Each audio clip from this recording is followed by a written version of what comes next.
Kabanata 3231. Anong text? Biglang tumungala si August. Ang mga mamamahayag ay mausisa ring sinulyapan ang nilalaman. Agad namang napabuntong hininga ang lahat pagkatapos noon. $15 milyong ang naibalik sa mga nagbabayad. 15 milyon. Sa lahat ng pamilya. Anong nangyayari dito? Binigyan ni August ang mga pamilyang ito ng $15 milyong bawat isa. At ngayon binabawi niya lahat.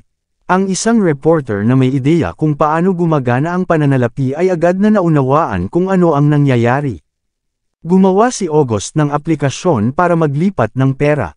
Logically speaking, lahat ay ililipat pagkatapos ng 24 na oras. Ngunit pagkatapos niyang kanselahin ang appointment, natural na naging invalid ang paglipat. Habang nagchichismisan ang mga tao tungkol sa mga pangyayari, agad na nagbago ang ekspresyon ni August. Hindi ako humihingi ng refund. Hindi ako ito. Pagkatapos ay ibalik ang pera. May galit na napabulalas.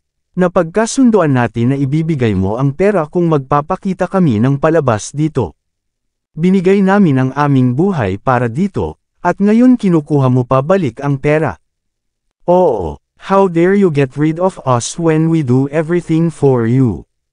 Sa tingin mo lahat kami ay tanga. Ang buong pamilya ay may matuwid na mga ekspresyon sa kanilang mga mukha na nagngangalit sa galit.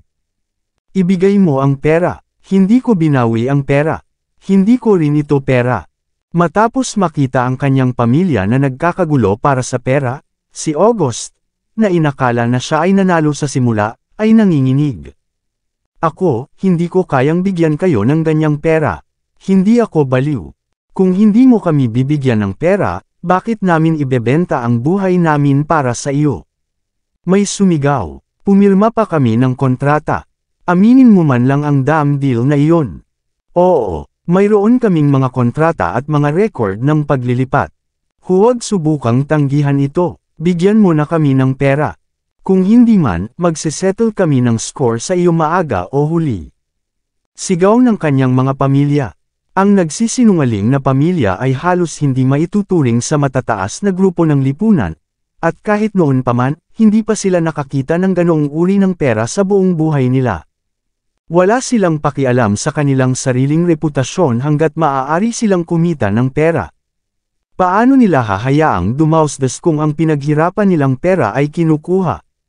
Nagsimulang magpanik si August matapos makita ang pamilya sa bingit ng pag-atake. Binigyan nga kita ng pera, pero $60,000 lang ang binigay ko sa inyo. Walang kinalaman sa akin ang $15 milyong na iyon. Hindi ko binalak na maglipat ng ganoon kalaking pera, at hindi ko rin babawiin. Huwag mong subukang ilagay ito sa akin. Bakit kailangan ko pa ng ganito kalaking pera para ipakita mo sa akin?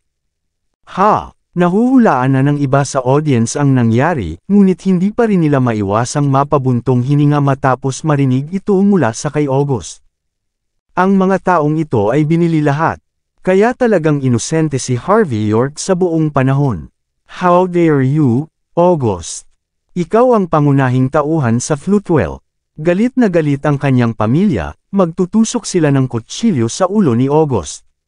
Pumirma ka ng kontrata at binigyan mo kami ng pera para mag-show at pinilit si Harvey York sa isang sulok. Pero nung halos tapos na ay binawi mo yung pera. Maloloko tayo kung hindi natin bubuksan ang ating mga notification.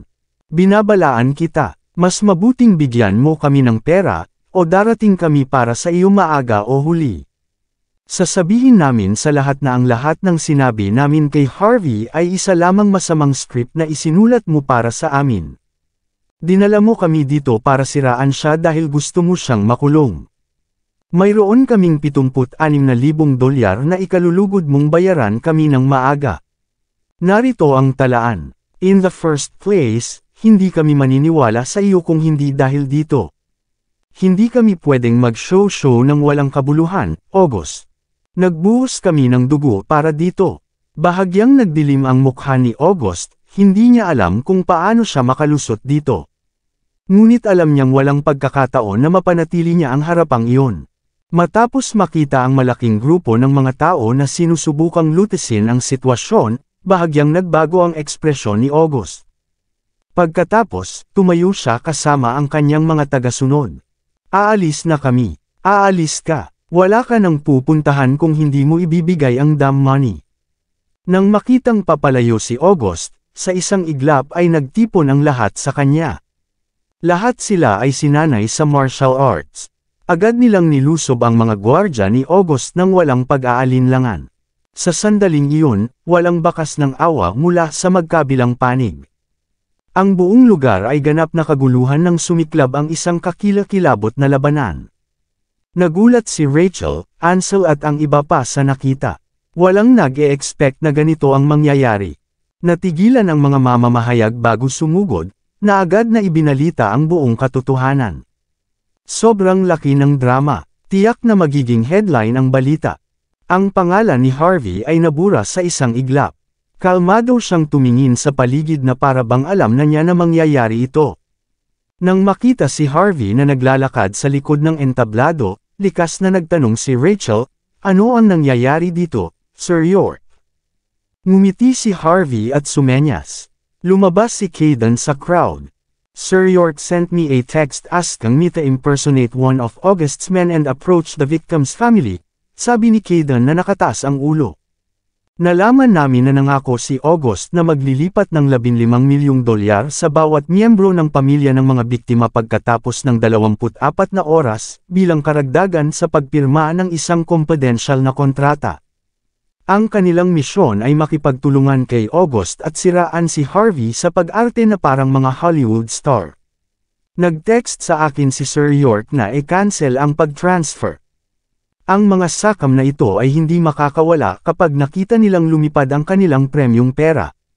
Tama, para matiyak na nakikita nilang lahat ang text, sinasabi ko sa kanila na i-on muna ang kanilang mga notification. Hindi sila titigil sa paghabol kay August pagkatapos nito. "Kung mas malaki ang inaasahan, mas malaki ang pagkabigo," sabi ni Harvey ng mahinahon, na tinitingnan ang kaguluhan sa likod niya. Ang mga taong ito ay hindi makakakuha ng ganoong uri ng pera sa buong buhay nila. Paano sila mananatiling kalmado pagkatapos makita ang kanilang pinaghirapang pera na lumilipad? Huwag mo akong sisihin sa mga masasamang paraan. Kung hindi pa sila nakatanggap ng pera mula kay August noong una, walang ganito ang mangyayari. Nangyari ang lahat gaya ng hula ni Harvey. Matatapos na si August. Ang pamilya ng biktima ay nabaliw sa lahat ng ito. Hindi lang sila magpapatalo laban kay August, mabubunyag pa nila ang bawat pagkano niya. Nakipag-ugnayan sa kanila si August at binili ang mga ito ilang araw na ang nakakaraan upang maaari silang magdulot ng mga problema anumang oras. May nagturo na sinabi ni August na nagawa pa niyang pekein ang buong surveillance tape, at magiging madaling makakuha ng maraming pekeng saksi. Hindi lamang nalantad ang krimen ni August, napatunayang inosente rin si Harvey sa proseso. Masyadong masaya ang mga mamamahayag na sinamantala ang aksidente sa kay August. Bakit binigyan pa nila siya ng pagkakataong iligtas ang sarili niya? Ang lahat ay nagulat ng balita sa lalong madaling panahon. Sa loob ng Longmen Budokan, si Ozzy ay may kakilakilabot na ekspresyon habang iniulat niya ang sitwasyon kay Joseph. "Young Master, si August ay tapos na. Nawala sa kanya ang lahat. Nabigo ang ating maayos na mga plano. Naging kriminal pa si August na nag-pay frame sa ibang tao. Dumiretso pa si Nelson sa kanya para maghanap pa ng mga clue para malutas ang kasong ito. Kung maging malas tayo ay malalaman niya ang mga bagay-bagay. May dapat ba tayong gawin tungkol dito, Young Master?" Si Joseph ay mahinahong humigop ng kanyang tsaa habang nakikinig sa ulat ni Ozzy. Napangiti siya ng mahina nang marinig ang mga detalye ng sitwasyon. "Interesting. Nagulat talaga ako sa ating mahal na Sir York. Nagawa niyang masira ang ating mga maayos na mga plano. Hindi man lang siya gumamit ng prominenteng figure para makaalis sa sitwasyon. Nawalan lang siya ng $1 o 2 sa mga bayarin sa paunawa sa bangko. Ang galing ng tao. Ang pananaw at pamamaraan ay hindi pangkaraniwan. Mukhang minamaliit ko siya all this time. Sa tingin ko, gumamit siya ng ibang tao para umakyat sa ranggo. Hindi ko ini-expect na ganoon kalawak ang pag-iisip niya. Humanga si Joseph sa mga nagawa ni Harvey, ngunit wala pa rin siyang planong labanan si Harvey. Sabi nito, napagtanto niya kung gaano kahirap ang pakikitungo kay Harvey. Ramdam niya ang pressure na bumibigat sa kanya sa mismong sandaling iyon. Simula sa mga share ng Hearthstone Corporation, Longmen's Law Enforcement, hanggang sa huling insidente nito kay August. Hindi pa nakikilala ni Joseph si Harvey ng personal, ngunit siya ay palaging dehado sa tuwing sila ay nag-aaway. Hindi lamang nawala ng mahalagang share si Joseph sa kumpanya, kinailangan din niyang bitawan ang isang nakakatulong sa kanya na kampon. Young Master, nag-alinlangan si Ozzy. Siguro hindi dahil sa kanya. Balita ko kasali rin dito si Caden. Kung hindi dahil sa pinuno ng Axe Gang, si Harvey ay tapos na ngayon. Natalo tayo dahil sa backstabber na yan. Si Caden. Napangiti si Joseph. Gangster lang siya at the end of the day. Maaari siyang magdulot ng ilang problema, ngunit ang mga bagay na magagawa niya ay limitado pa rin. Natahimik si Ozzy habang nakatingin kay Joseph na kalmado pa rin at buo. Pagkatapos, tinanong niya, ano ang susunod nating gagawin, young master? Saglit na pinikit ni Joseph ang kanyang mga mata. Pagkalipas ng ilang araw, ang ikalawang yugto ng paglulunsad ng aking ari-arian ay gaganapin sa bagong distrito ng Floatwell. Kung maipagbibili ang 3,000 ari-arian, ibabalik ang karamihan sa ating pondo. Sa ngayon, mag-focus na lang tayo dyan. Si Harvey naman, hahayaan natin si August ang humawak. Sabihin sa kanya na gumamit ng puwersa kung ang paglalaro ng dirty tactics ay hindi gumagana. Maayos ang pakikitungo ko sa kanya ngayong araw. Kung hindi mamatay si Harvey, mamamatay si August. Congratulations! Para sa hipag, sinabi ko sa iyo na magiging okay siya. 6:00 ng gabi. Sa Floatwell Hotel, nakaupo si Harvey at ang iba pa sa ilalim ng masikip na kwarto ng ilaw. Ginamit ni Cynthia ang sarili niyang pera para e-treat sa pagkain ang lahat. Pati na rin si Mandy at ang kanyang pamilya, sina Rachel, Caden at iba pa ay imbitado rin. Hindi tulad ng iba, si Lillian ay may kakilakilabot na ekspresyon. Hindi niya akalain na lalabas si Harvey sa sitwasyon na ganap na hindi nasaktan at makakasama pa rin ang kanyang anak na babae. Hindi niya maiwasang magniwi sa galit habang iniisip iyon. Sabi nga, hindi nag-abalang makipagtalo si Harvey kay Lillian sa isang malaking araw. Naglagay si Harvey ng tseke na may nakasulat na $4,300,000. Natahimik ang buong mundo. Ano ang susunod mong plano? Babalik ka ba sa Mordo? O mananatili ka? Nakangiting dinalhan ni Harvey si Mandy ng isang baso ng alak. Hindi ko alam. Pumunta ako rito para sa minahan ng ginto ng Floatwell, ngunit nasa ilalim na ng iyong kontrol.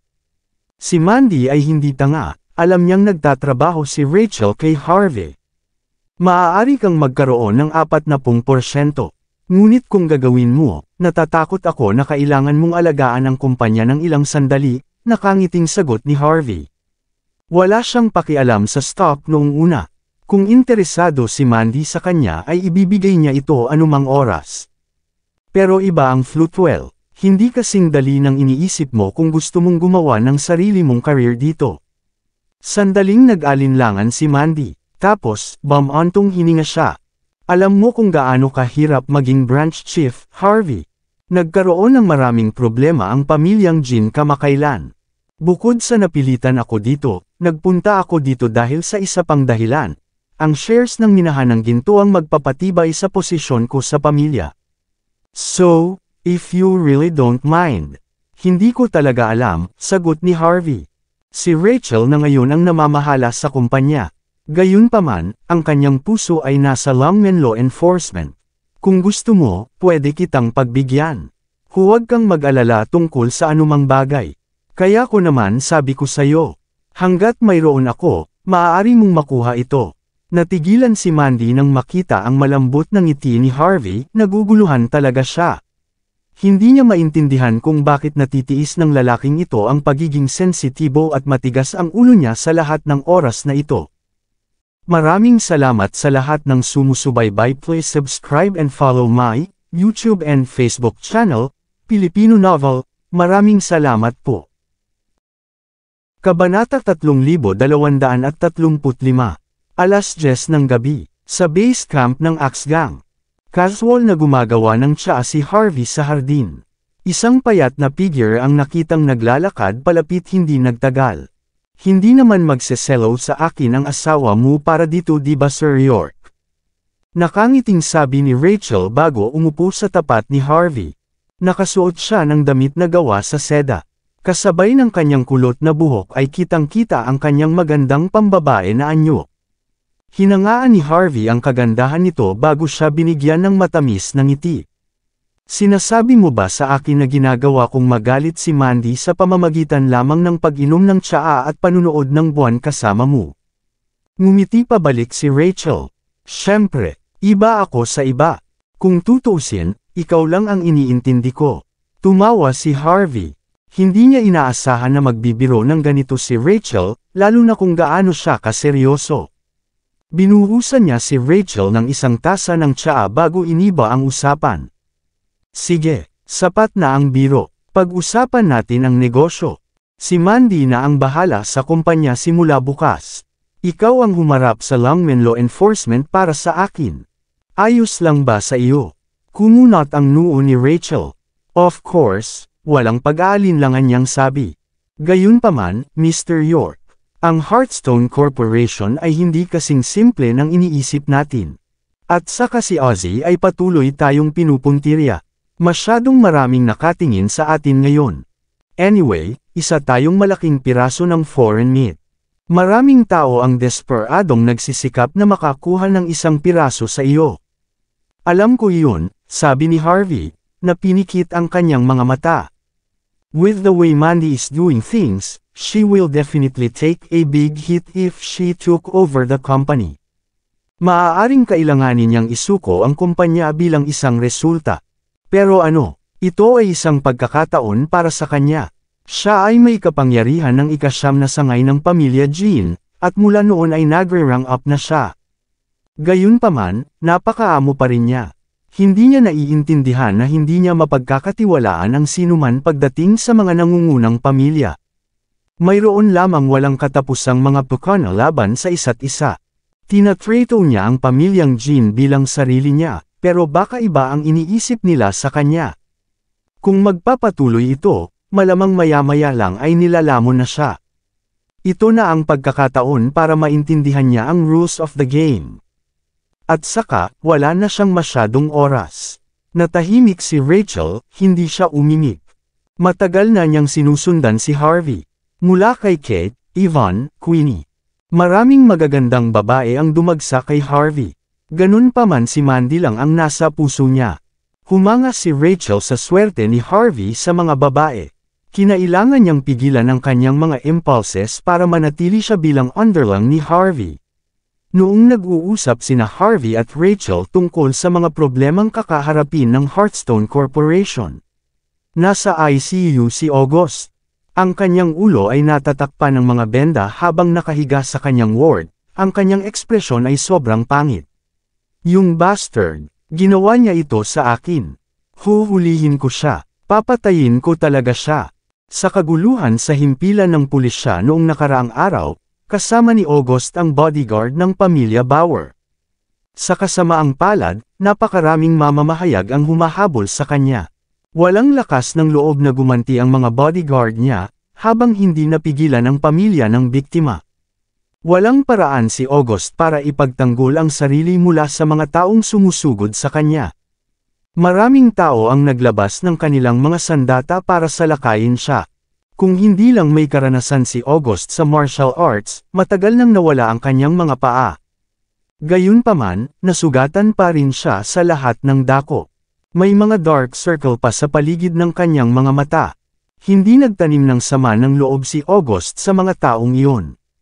Walang gamit para dito. Gayunpaman, alam niyang si Harvey ang may kasalanan ng lahat ng ito. How dare he continue to fight me? Magbabayad siya. Bagamat nagulat si August na si Harvey ay patuloy na nag-iisip ng mga paraan upang masira ang kanyang maayos na mga plano, mas nagulat siya na si Harvey ay talagang may mga bola upang lumaban. Sa katunayan, ang lalaki ay patuloy na sinusubukan si Joseph at ang lahat. Ano ang susunod nating gagawin, young master? Ang mukhang bossy na secretary ni August ay isang babaeng balingkinitan at maganda ang mukha. Lumapit siya kay August na may hawak na laptop. Ganap na malinaw si Harvey sa hinala. Ang ating plano ay ganap na walang silbi sa ngayon. Baka magkagulo pa tayo dahil dito. Paano ko ito malaman? Malamig na bulalas ni August bago sinampal ang mukha ng sekretarya. Gusto kong mamatay ang bastard na iyon. Hindi mo gagawin iyon para sa akin, hindi ba? Hindi lang napatunayang inosente si Harvey, tuluyang nadungisan ang pangalan ni August. Mula noong araw na iyon, siya ay naging pinakamalaking biro sa mga social circle sa Floatwell. Nagsimula siyang magsisi na hindi siya nakinig kay Joseph at nagdulot ng kaguluhan sa kanyang sarili. Binalingan ni Harvey ang kanyang maayos na plano at sabay na pinahiya siya. Nanginginig si August matapos isipin ang gagawin ni Joseph. Alam niya na kung hindi siya makakapagbigay ng kasiya siyang resulta para kay Joseph, hindi magdadalawang isip si Joseph na gawing bloke ng semento siya bago itapon sa ilalim ng tubig. Dapat ba tayong pumunta sa ika-13 young master sa halip? Tumayo ulit ang magandang sekretarya na walang balak na magalit sa sampal. Siya ang pinakadakilang kalasag mo. Sa kanyang suporta, magagawa nating patayin ang bastard na iyon sa pamamagitan ng puwersa. Gusto mo puntahan ko siya. Sinira ko ang magandang pagkakataon, tapos ngayon gusto mo siyang puntahan ko. Hindi mo ba naisip na ito ay nakakahiya para sa akin? Gusto mo bang patayin niya ako agad? Sinipa ni August ang sekretarya sabay hagis ng phone sa harap niya. Isang text ang makikita sa screen. I treated you well for today. Ang text lamang ay sapat na upang mapasinghap ang sinumang sekretarya na tuluyan ng nawalan ng kulay ang mukha niya. Ito ay katumbas ng pagkuha ng mga utos ng militar mula kay Joseph. Kung walang paraan si August para harapin si Harvey, magiging malas siya. Ang mga tao sa ilalim ng August ay malamang na maging pareho. Wala tayong maipapakita, young master. Wala tayong magagawa sa puntong ito. Paano natin lalabanan si Harvey? Kung hindi natin mapapatulong ang ika-13 young master, mahihirapan tayo kung mapipilitan tayong labanan si Harvey. Damn! Tinuturuan mo ba ako ngayon? Galit na galit si August. Hayaan mo akong mag-isip. Paano tayo mabubuhay sa Floatwell kung hindi natin kayang harapin ang mga tagalabas? Mabilis na kinuha ni August ang phone niya at nag-scroll sa contacts niya. Naningkit ang kanyang mga mata nang huminto ang kanyang daliri sa isang numero sa taga-ibang bansa. Maya-maya ay sumili ang isang malabong ngiti sa kanyang mukha. Hindi ito gagawin ng ika-13 young master, ngunit may ibang gagawa. Kung hindi ko kayang harapin si Harvey, kaya ng iba. Pumunta ka sa Baroto Hall. Anyayahan si young master Garcia na maglaro ng golf bukas. Sabihin mo sa kanya na hindi ko pa siya pinasalamatan sa pagiging bihasa sa Art of the Skies. Kinabukasan, maagang maaga, dinala ni Harvey si Mandy sa Hearthstone Corporation upang pangasiwaan ang mga pamamaraan ng kumpanya. Kinuha ni Mandy ang posisyon bilang CEO ng kumpanya pagkatapos. Sapat na ang desisyon ni Harvey para patahimikin si Lillian, kahit hindi siya sang-ayon, si Lillian. Maging si Cynthia ay nagawang maging deputy CEO ng kumpanya at naging masaya. Matapos harapin ang mga formalidad, sinabi ni Harvey kay Caden na magpadala pa ng ilang bodyguard sa kumpanya bago umalis sa lugar. Pagkatapos ng lahat, hindi maaaring panatilihin ni Harvey si Mandy sa ilalim ng kanyang pakpak magpakailanman. Wala siyang choice kundi mag-iwan ng maraming bagay para sa kanya. Kung hindi siya maaaring lumago. Paglabas pa lang ni Harvey ng gusali, huminto na ang isang itim na Audi sa tabi niya. Bumaba sa kotse ang direktor ng Floatwell Police Station na si Ansel at magalang na binati siya. Ginoong York, Natural medyo matagal na niyang hinihintay si Harvey. Hindi sana siya nagpakita kaagad kung hindi iyon ang kaso. Umupo si Harvey sa likod at kumuha ng bote ng soda, at humigop. Ano yan? Kakalad ka rin mo ba ako pabalik sa istasyon ng pulisya para sa karagdagang interogasyon? Tanong niya sabay ngiti ng manipis. Hindi iyon. Medyo nakaramdam ng awkward si Ansel. May kailangan ako ng tulong mo. Sabihin mo sa akin, sabi ni Harvey. Huminga ng malalim si Ansel. Dapat mong malaman na ang pamilya Torres ay isa sa mga kamag-anak ng Golden Palace of Floatwell. Ang tatay ko, si Colton Torres, ang nangungunang talento ni Floatwell noong bata pa siya. Siya rin ang unang taong humawak ng utos. Dahil ang pinuno ng Golden Palace ay naghahanap ng isang paraan upang pag-isahin ang sangkatauhan at kalikasan sa martial arts, ang Golden Palace ay nagpasya na pumili ng susunod na hari. Ang aking ama ay sumali sa kaganapan. Nakarating siya sa tuktok na may kaunting pagtutol. Ngunit natalo siya laban sa kanyang junior, na ngayon din ang pinuno ng Golden Palace. Habang nadurog ang kanyang espiritu sa laban, naapektuhan din siya ng pag-atake ng life-stealing finger. Isa itong masamang galaw. Ang mga naapektuhan ay napunta sa sakit at permanenteng paralisado, ngunit hindi sila mamamatay. Ang katawan ay mamamatay pagkatapos ng 21 taon. Sa ngayon, umabot na kami sa 21st year. Sa paglipas ng mga taon, marami kaming mga doktor na tumulong sa kanya pati na ng kapatid ko. Pinapunta pa namin si Senior Armstrong para patingnan siya. Gayunpaman, walang nakaalam kung bakit nagkasakit ang aking ama. Kaya nga ako humingi ng tulong sayo. Natigilan si Harvey nang marinig niya ang tungkol sa kasaysayan ng Torres family. Isang mapait na ngiti ang umabot sa kanyang labi, huwag kalimutan. Maaaring ako ang head coach, ngunit hindi ako isang doktor. Totoo yun, ngunit alam mo ang sining ng pagpatay. Ang life-stealing fingers ay isa sa mga diskarteng iyon. Ikaw lang ang may pagkakataon na iligtas ang aking ama ngayon. Hindi talaga ako hihingi ng tulong sa iyo kung hindi iyon ang kaso.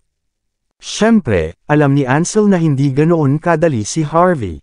Kaya naman natahimik siya ng matagal. Ngunit matapos makita ang kanyang ama sa sakit, ang kanyang mukha ay nawala ng kulay. Si Ansel ay nagpasya na kumuha ng plunge at humingi ng tulong Harvey kahit na ano. Hindi na kailangang maging ganito kapormal, Ansel, sagot ni Harvey. Hindi ko magagarantiya na pag-aalingin ko ang iyong ama at ibabalik ko siya sa normal, ngunit gagawin ko ang aking makakaya. Huwag kang mag-alala, magkapatid kayong lahat sa paningin ko. Laking pasasalamat ni Ansel. Maaari kaming mamatay na masaya sa iyong mga salita, Sir York. Sinenyasan niya ang driver na umuwi na, tama. Nakakuha ako ng lead nang magpadala ako ng mga tao para sa investigasyon. Ang taong kamukha mo sa tape ay maaaring may kinalaman kay Frankie Garcia. Ngumiti siya. Sino siya? Siya ang Deputy Director ng Barossa Business Council. Mahusay ang kanyang katayuan, at biniyayaan din siya ng talento at kayamanan sa murang edad. Isa rin siyang Knight Templar, at isa sa mga pinakamatalinong lalaki sa India. Bukod sa business expert ay fluent din siya sa yoga. Siya ay isang bihasang tao pagdating sa martial arts. Nabalitaan ko na siya ay itinuturing din bilang isa sa nangungunang 10 talento ng India. Umupo ng tuwid si Ansel, seryoso ang mukha. Ginoong York, huwag ipagkamali ang yoga bilang isang fitness technique. Iyan ay ang sining ng pagpatay, na hindi nagpapakita ng awa. Si Frankie ay sikat mula sa isang napakabata na edad. Nakagawa din siya ng lubos na tagumpay sa Floatwell. Siya ay isang matigas na mani na pumutok. Ang suspect ko na siya yung kinuha ni August. Baka si August na ang makipag-ayos sa inyo ni Frankie this time. Ang sword camp ay nakapatay na ng maraming Indian demon monks, sagot ni Harvey. Lagi tayong may paraan para harapin sila. Mabuti kung ang taong ito ay hindi nagdudulot ng gulo. Pero kung magdesisyon siyang labanan ako, wala akong pakialam na wakasan ang buhay niya. Inilalarawan ni Ansel si Frankie bilang napakakahanga-hanga, ngunit walang pakialam si Harvey. Wala siyang pakialam na sipain pa balik ang mga sasalungat sa kanya kung saan man sila nanggaling. Hindi na nagsalita pa si Ansel matapos makita ang confident na tingin ni Harvey. Kumuha siya ng ilang dokumento bago ibinigay lahat kay Harvey. Mabagal na umandar ang sasakyan habang nagbabasa ng mga dokumento si Harvey. Nang siya ay halos matapos, ang kotse ay mabilis na dumaan sa isang mar-angle na mukhang manor sa downtown Forest Park. Ang manor ay may mga dekada ng kasaysayan, kasama ang isang mahusay na pangalan, ang No. 1 Manor. Alam ng lahat mula sa Floatwell kung ano mismo ang ibig sabihin ng mga salitang iyon. Sinasabi ng mga alamat na ang manor ay itinayo sa panahon ng pagtaas ng bansa sa utos ng unang tao sa Floatwell. Sa loob ng halos 100 taon, ang mga manor dito ay patuloy na giniba at itinayong muli, na nag-iiwan lamang ng 10 ari-arian sa paligid. Ang may-ari ng manor ay hindi rin maliit na gawa. Dati sila ang unang command ng Floatwell, o malaki ang naiambag nila sa pag-unlad ng lungsod. Ang mga taong walang ganoong tagumpay ay walang karapatang manirahan sa mga bahay na ito. Walang pakialam si Harvey sa lugar, ngunit naunawaan pa rin niya ang kahalagahan nito. Huminto ang sasakyan sa harap ng No. 1 Manor makalipas ang ilang minuto. Pagkatapos ay lumabas ng sasakyan sina Harvey at Ansel. Nagtataka si Harvey at nakita ang magandang asul na ladrillo at pulang tile, perpekto para sa aesthetic ng matanda. Nakaistasyon din sa paligid ng lugar ang mga armadong lalaking nakauniporme. Ito ay sapat na upang ipaliwanag ang marami. Pakiusap, Mr. York. Inilabas ni Ansel ang lahat ng uri ng mga kredensyal para sa isang lalaking nakauniporme bago pinalabas si Harvey sa bakuran. Ang looban ay hindi masyadong malalim, ngunit ang mga kalsada ay talagang maayos na inilatag. Mayroong maraming mga detour upang makarating doon bilang alinman. After 10 minutes or so, nakarating na ang dalawa sa isang park. Ang mga bundok ng yelo ay makikita sa buong lugar. Mayroon ding isang kahoy na daanan para sa paglalakad ng mga tao. Kahit ilang pavilion ang makikita sa mga gilid. Ito ay talagang isang magandang lugar upang maging. Sa gitna ng pavilion, isang lalaki ang nakatingin sa banal na bundok ng Floatwell sa malayo habang naka-cross arms. Ang bundok ay ang pinakamataas sa mundo, sa 26,000 talampakan sa itaas ng antas ng dagat. Napatingin si Harvey sa lalaki na curious. Medyo matanda na ang lalaki pero nasa top condition pa rin siya. Kasing puti ng nyebe ang buhok niya pero malinis pa rin ang itsura niya. Isang hindi masabing elite na aura ang maramdaman mula sa kanya. Tanging ang mga taong may mataas na katayuan sa loob ng mahabang panahon ang maaaring magkaroon ng ganoong aura. Walang pag-aalinlangan, ito ang ama ni Ansel at dating nangunguna, si Colton Torres. Ang kanyang aura at unang impresyon ay hindi maaaring gayahin ng magkapatid. Tinanong ko si Sir York dito para sa iyo, Ama. Sana masuri niya ang iyong mga pinsala mula noon. Hindi nag-aksaya ng panahon si Ansel na ipahayag ang kanyang tunay na intensyon matapos makita ang kanyang ama. Ako si Harvey. Nice to meet you, sabi ni Harvey pagkatapos humakbang pasulong. Malaki ang paggalang ni Harvey sa mga taong tulad ni Colton. Ngunit bago pa matapos magsalita si Harvey ay pinutol na siya ni Colton nang hindi lumilingon. Harvey, tama ba? Hindi ka sapat. Natigilan si Harvey. Hindi ako naging sapat. Humingi ng tawad si Ansel kay Harvey. Ama, si Sir York talaga. Ngumisi si Colton bago tumalikod at sinukat si Harvey. Kung hindi alam ng isa kung paano lutisin ang ugat na sanhi ng problema, hindi mahalaga ang kanilang pagkakakilanlan. Sa mata ko, hindi lang siya masama bilang tao, napakasama rin niya sa pag-handle ng sarili niyang mga gawain. Curious na tumingin si Harvey sa lalaki, at naramdaman niya ang paglabas ng aura ng lalaki. May sinasabi ka ba sa akin kung paano gawin ang isang bagay, matanda? Tanong ni Harvey na may malabong ngiti. Kabanata 3240. Siyempre, tiningnan na ni Colton ang pangalan ni Harvey noon. Hindi niya sasabihin ng ganoong bagay kung hindi yun ang kaso. Wala kang magagawang tama, pero siguradong mayabang ka, anak. Humakbang pasulong si Colton na para bang pinipigilan si Harvey gamit ang kanyang aura. Gayunpaman, hindi siya nagalit dahil sa mga salita ni Harvey. Maging mahusay habang pinapanatili ang mababang profile. Ito ang mga prinsipyo ko, sagot ni Harvey. Naiintindihan ko ang sinasabi mo. Ngunit kailangan nating laging tumingin sa mas malaking larawan. Kung mayroong isang paraan upang ayusin ang lahat minsan at para sa lahat, bakit mag-aaksaya ng enerhiya sa unang lugar? Enchant the target before restricting the entire group. Iyan ang pinakamahusay na paraan upang gawin ang mga bagay, sa palagay mo ba? Yan ang akala mo, sarili mong prinsipyo lang yan. Malamig na sambit ni Colton. Pero para sa akin, nagdududa ka lang. Sa huli, ang iyong pag-aalinlangan ay nagdudulot sa iyo ng mas maraming problema. Natarante si Ansel, ngunit naabutan niya ito. Malamang si August ang pinag-uusapan ng kanyang ama at ni Harvey. Na-curious siya, bakit ang kanyang ama ay nagmamalasakit sa isang bagay na walang kabuluhan samantalang siya ay isang tao na tanging ang malaking larawan ng Floatwell ang pinagmamalasakitin. Wala man lang siyang pakialam sa isang tulad ni Joseph, pati na sa isang batang tulad ni August. Gayunpaman, hindi nang ahas si Ansel na tanungin ang kanyang ama. Ginoong York, hindi ko maintindihan ang sarili ko. Bakit mo hinayaang tumakas si August ng ganyan? Tanong ni Ansel na may pagtataka sa mukha. Kung papaypayan mo pa ng kaunti ang apoy, patay na si August. Unang-una, hindi niya deserve. Nagkibit-balikat si Harvey na mukhang kalmado. Ang batang tulad niya ay walang karapatang mamatay sa aking mga kamay. Pangalawa, kahit gaano siya kalakas, wala pa rin siya. Sabi nga, siya ay isang napakahalagang tao para sa pangkalahatang sitwasyon.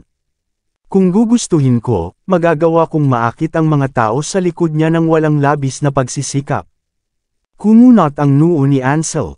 Ngunit alam nating lahat na si Joseph ang nasa likod ng lahat ng ito. Si Colton naman ay kalmadong tumingin kay Harvey. Nakipagdigma ka dati, Ansel. Dapat mong malaman ang pinakamahalagang bagay sa kasong ito. Nauuna ang logistic bago ang mga maniobra ng militar. Kusang tanong ni Ansel. Hindi, sagot ni Harvey. Makipagdigma sa magandang dahilan. Simula noong sinaunang panahon, kahit ang mga kontrabida ay nagre-rebelde habang nagpapanggap bilang isa sa mga mabubuting tao. Sa isang panahon ng kapayapaan tulad nito, mahalagang gumawa ng magandang pangalan para sa iyong sarili. Alam nating lahat na kasangkot si Joseph sa serye ng mga kaganapan, ngunit mayroon ba tayong anumang patunay? Bakit ko ginawang guluhin si Joseph nang walang matibay na ebidensya? Si Joseph ay hindi masyadong mahirap pakitunguhan, ngunit ang mga Bauer ay nakatayo sa likuran niya. Ang kanilang pamilya ay nauugnay sa nangungunang 10 pamilya ng bansa H, at ito ay humahantong sa maharlikang palasyo. Ibabalik ko ang buong bansa laban sa akin kung gagawin ko iyon. Kaya hindi pwedeng mamatay si August. At least, hindi ngayon. Mas maganda kung patuloy siyang maghuhukay ng mas malaking butas para sa sarili niya. Sa ganoong paraan, mapapatay ko siya kahit walang itinatago. Mukha namang kalmado si Harvey na parang may sinasabing hindi importante. Gayunpaman, si Ansel ay napuno ng pagkabigla hindi siya makapagsalita ng matagal. Hindi niya inaasahan na si August lamang ang maaaring magdawat sa korte ng hari.